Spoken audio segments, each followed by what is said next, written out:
Buen día, me complace presentarles el trabajo de investigación titulado Desarrollo del razonamiento covariacional a través de actividades de modelización en alumnos de tercer grado de secundaria, cuyas autoras son la doctora Angelina Alvarado Monroy y una servidora Selene Moreno Sandoval. Primero, platicarles sobre la problemática y pues de dónde surge, ¿no? Soy docente de una escuela secundaria en el medio rural, entonces comenzaba a notar estas dificultades que presentaban los estudiantes para razonar de manera covariacional. De ahí que surgió una necesidad pues de proponer estrategias para el desarrollo justamente de este razonamiento, y en la investigación pues identifico que existen evidencias ya de estas dificultades para modelar relaciones funcionales y se centran principalmente en educación media superior y en educación superior. Entonces la idea es trabajarlo desde la educación secundaria. Ahora, ¿por qué el razonamiento covariacional? La idea fundamental en sí de la idea de variación, Ochoa la propone como esta vía de conexión para los componentes dinámicos, que como ya sabemos estamos rodeados de ellos, estamos en un mundo dinámico, y la razón de cambio en diferentes contextos, es decir, que los estudiantes la perciban en esos contextos y las diferentes representaciones que tienes. Son muy bondadosas esas representaciones y sería muy bueno que los estudiantes las conocieran, pero sentido o con un sentido más propio, un sentido social de las matemáticas. En este sentido, Vasco menciona que la variación en sí, el razonamiento covariacional, da la idea de qué, cómo y por qué del comportamiento de un modelo matemático. Y todavía se vuelve más enriquecedor cuando hablamos de que los estudiantes se pueden apropiar de las matemáticas, apropiar de todo un modelo y ver más allá de sentir que estamos nada más aprendiendo porque es parte de un plan, ¿no? Sino que realmente estamos inmersos en ese aprendizaje y en ese conocimiento. Entonces, el razonamiento covariacional en 2002 fue definido por Carson como esas actividades cognitivas en cuya coordinación de dos cantidades que varían para atender el cambio de una variable respecto a la otra. De ahí que el trabajo que se propone es desarrollar o trabajar con el razonamiento covariacional para lograr comprender esas situaciones dinámicas de las que hacen alusión Carson y otros autores, a través de las actividades de modelización que van a ser el medio para que pueda surgir ese interés por aprender a hacer matemáticas, y también apoyados en simulaciones participativas para que empecemos a enfocarnos en esos aspectos cualitativos de los procesos de cambio de los que hace alusión Stroop en 2014, que luego tendemos mucho a cuantificar el cambio y dejamos a un lado la cualificación, que es tan importante. Y todo pues a través de NetLogo, que en este caso va a ser el simulador que se va a emplear. El marco conceptual que se trabaja es los diferentes niveles de razonamiento covariacional que ya Thompson y Carson en 2017 los refinaron, y vinculados con los elementos de matematización propios de educación secundaria.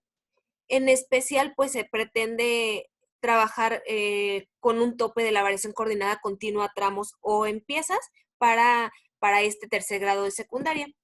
La pregunta y el objetivo van enfocados sobre todo al diseño de actividades de modelización con simulaciones participativas para poder desarrollar el razonamiento covariacional y evaluar ese impacto, ¿no?, que se tiene con los jóvenes que ya he mencionado. Vinculado en todo momento con el plan y programas de secundaria, tomando en cuenta el plan de 2011 y de 2017. Como participantes de este trabajo de investigación, se llevó a cabo fundamentalmente con jóvenes de una escuela secundaria técnica ubicado en un poblado rural del estado de Durango. Este poblado rural, nada más para ubicarlos, está más cercano al estado de Chihuahua. Es un grupo de jóvenes de tercer grado de secundaria, son 18 estudiantes entre 14 y 15 años. La metodología que se implementó es primero en tres fases, son el análisis prospectivo, en donde pues se propone esta idea novedosa para las actividades de modelización apoyadas con las simulaciones participativas. Una segunda fase en donde se tienen dos ciclos, que es un ciclo de implementación, en donde profesores apoyan para poder refinar el diseño que se propone, y el segundo ciclo de implementación, que para mi gusto pues es el más enriquecedor porque se lleva con los jóvenes, es ahí en donde se ubican en estos niveles que ya les mencioné. Luego se documenta la actividad colectiva una vez que se está llevando a cabo el diseño que ya ha sido refinado, y finalmente pues se identifican esos movimientos de niveles para poder hacer un análisis retrospectivo en donde se ve pues qué rediseño se le puede dar a la propuesta ya experimentada para que sea un diseño viable para llevarlo en el aula, ¿no?, y que sea replicable. En la actividad, la metodología de actividad colectiva tiene muchísimo sentido porque entonces esta parte de la socialización, cuando se lleva las diferentes simulaciones participativas, en algún momento se tiene que analizar el pensamiento de los estudiantes, entonces esta metodología de actividad colectiva permite, pues, en este sentido, los datos, las garantías y las conclusiones para ver a qué ideas llegan los jóvenes y que se vuelvan prácticas matemáticas, ¿no? Siempre llevados a través de grabaciones, de diálogos, de entrevistas, se tienen que recolectar y los productos escritos que son tan importantes para que sea, más allá de una investigación, tiene que ser interesante y tiene que ser verdaderamente significativo para los jóvenes. Entonces, en una primera fase del análisis prospectivo, les menciono que el diseño está bajo un contexto que seguramente se les va a hacer muy familiar hoy en día, que es el análisis de la variación en la propagación de una enfermedad altamente contagiable al contacto. Tanto la actividad de calentamiento como la actividad detonadora y de exploración van encaminadas a esta propagación, pero en un pueblo sin atención médica. Entonces, bueno, vamos a analizar qué está pasando, cómo es que se contagia, cómo es que se da esa propagación. Finalmente, la actividad de extensión y evaluación se da en un sentido de llamado, esta actividad llamada el virus, es decir, pues ya se trabaja con aspectos mucho más amplios en variables, se consideran más variables y todas vinculadas con estos niveles de razonamiento covariacional, los elementos de matematización que ya los mencioné y el uso de las simulaciones participativas. El segundo ciclo se da una vez que ya se trabajó con profesores de diferentes niveles en donde ellos proponen lo que se podría mejorar y entonces se lleva a este segundo ciclo, que en este caso son los resultados que les voy a comentar con los jóvenes de secundaria. La primera actividad, la actividad de calentamiento, es un texto que se llama Aquí no hay clínicas ni médicos ni medicinas. Se propone pues en este texto esa falta de atención médica en pueblos indígenas tarahumaras y empezamos a identificar cómo estudiantes empiezan a establecer conjeturas sobre el comportamiento de la enfermedad, es decir, pues cómo se propagaría en este tipo de poblados y empezamos a vincularlo ya pues con las diferentes simulaciones participativas de las que van a participar, que es justo lo que les vengo a mencionar. Así como lo ven aquí, así se da en el aula, así lo pueden imaginar. Primero los jóvenes entran en un juego en donde cada uno va a asumir un rol icónico. Ese rol icónico, pues así que puede ser una mariposita, puede ser un cubito, y entonces se está controlando aquí, cada uno se va a ver proyectado de esta manera en un plano, que en este caso pues sería el pueblo indígena, y finalmente esas interacciones, esas generación de interacciones, empieza a verse reflejado en una representación gráfica, en donde se crean comportamientos emergentes, que es justo pues esos modelos emergentes en donde se puede incorporar la variación. Ahorita va a cobrar sentido cuando se los empiece a platicar en cada uno de los escenarios que se tomaron en cuenta. Entonces, lo primero es que le decimos a los estudiantes, a ver, vamos a imaginar que estamos cada uno, como les menciono, cada uno de ellos es un estudiante, así como está aquí. Vamos a imaginar que estamos en un pueblo sin atención médica. En un primer escenario, ¿qué sucedería cuando no sabes que estás contagiado, cuando no sabes que estás enfermo? Entonces, ¿cómo te empezarías a mover?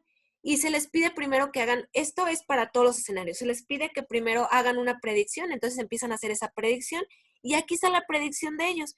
Entonces, a lo mejor en la verbalización pues empieza a tomar sentido. Para ellos dicen, pues es que caen enfermos, entonces la gráfica debería de ir como de esta manera, ¿no? Pero luego ven ya la gráfica que se da en la simulación y empiezan a identificar pues que a lo mejor el sentido de cambio, considerando las variables, hay que refinarlo. Y en un tercer escenario, que es tomando medidas preventivas, empiezan a ver ese refinamiento e incluso empiezan a verbalizar ese cambio. Y aquí se puede ver en cada una de estas tablitas, es donde les presento pues los movimientos, cuántos estudiantes se fueron ubicando en cada nivel. Entonces, pues en estos contagios en un pueblo sin atención médica, como conclusión, también igual en el trabajo escrito existe como esta presentación de resultados y aquí como conclusión a lo que se llegó es pues que empiezan a verbalizar el cambio dependiendo de la situación planteada. Incluso aquí pueden ver la verbalización que hacen.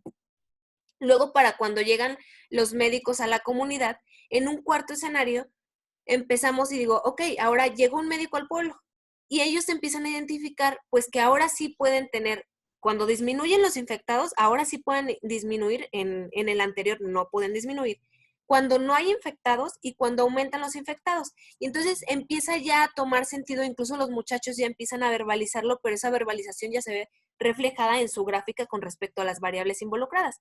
Y de esta manera, en un sexto escenario, vamos a curarnos, ellos proponen un escenario, o sea, ok, vamos a curarnos, ¿cómo le haría para que lo que yo hago de predicción, que es esta de aquí, se pueda lograr con la simulación? Entonces ellos empiezan a ponerse de acuerdo, por eso es que la socialización y la actividad colectiva es tan importante. Y aquí pues se ve reflejado justo en este análisis y argumentación de la dirección de cambio. Incluso empiezan a hablar de las gráficas creciente, decreciente y nula, y empiezan de manera intuitiva pues a hablar de la pendiente, ¿no? De este valor que podría tener, que es un primer acercamiento como a esa variación coordinada continua a tramos. Por tramos empiezan a analizarlo.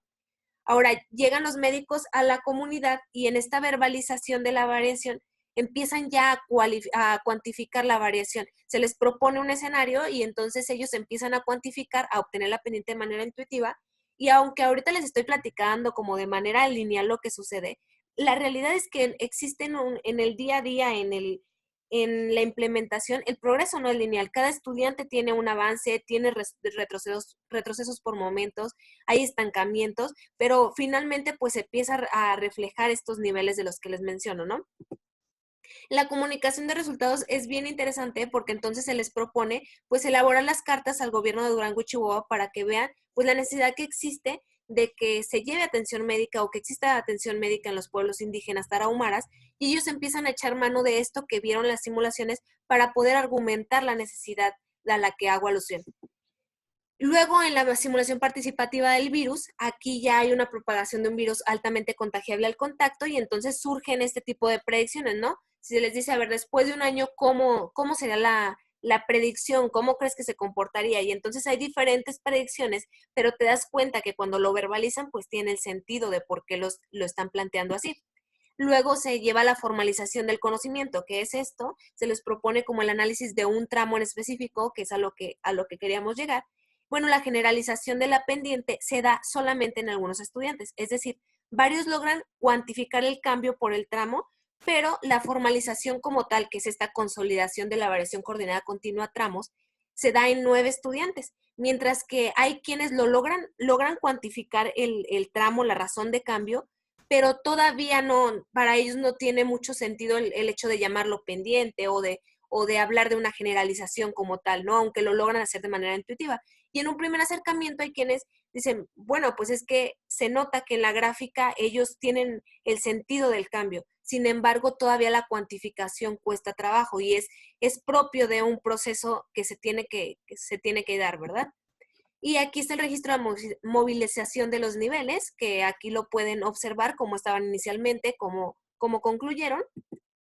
Y en estas conclusiones que les quiero mencionar, pues se experimenta con una realidad en la simulación en un contexto sumamente cercano para los jóvenes. Por eso les mencionaba que estaba cerca de un pueblo que estaba cerca de Chihuahua, porque realmente para ellos el hecho de ser pueblos tarahumaras pues es muy significativo. Entonces, los diferentes modelos que surgen provocan la idea fundamental de la variación, y de ahí que se le da importancia a estos aspectos cualitativos de la variación, que son tan interesantes cuando se analizan, y se desarrollan competencias en esas actividades de modelización que tienen diferentes principios y se desarrollan formas de pensar porque empiezan a ser creativos, empiezan a razonar de manera crítica. Las formas de trabajo es colaborativo, altamente participativo. Incluso si alguno de ustedes tuviera un grupo de 30 estudiantes, es mucho más enriquecedor entre más estudiantes es, y es una bondad que creo que hay que resaltar de estas simulaciones de NetLogo. Y sobre todo, pues se trabaja con estas herramientas de TICS y la alfabetización de la información, ¿no? Que es tan importante hoy en día. Y les damos la intención a los muchachos pues de descubrir cómo es que la variación está presente en su diario vivir en un contexto tan cercano, y sobre todo que lo pueden analizar, que es algo que es propio que está al alcance de ellos. Entonces, estoy abierta a cualquier comentario. Un gusto compartir con ustedes este trabajo de investigación y quedo a la orden.